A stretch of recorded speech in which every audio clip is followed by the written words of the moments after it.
Masih kawan-kawan jurnalis mengikuti kegiatan konferensinya.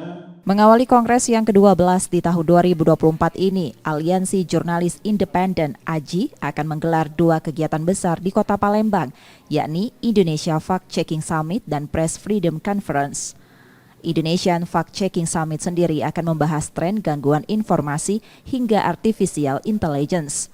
Sedangkan Press Freedom Conference akan mempertemukan jaringan organisasi jurnalis di Asia Tenggara, yakni Indonesia, Malaysia, Filipina, Thailand, Kamboja, serta Timur Leste.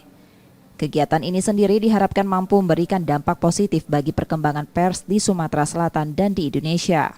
Meski kedepannya kebebasan pers di Indonesia diprediksi akan mengalami kesuraman, namun AJI mengajak Dewan Pers serta masyarakat pers untuk dapat mempertahankan indeks kebebasan pers. Setidak-tidaknya bisa menjaga gitu ya.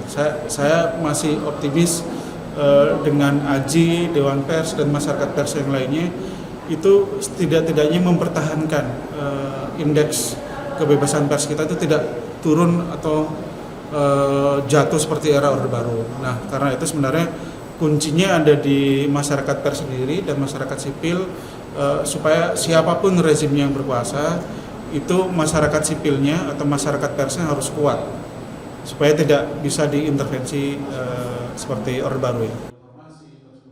AJI sendiri memandang perlu menyatukan komunitas pers di regional dan masyarakat sipil agar kebebasan pers dapat dilindungi untuk menjaga demokrasi.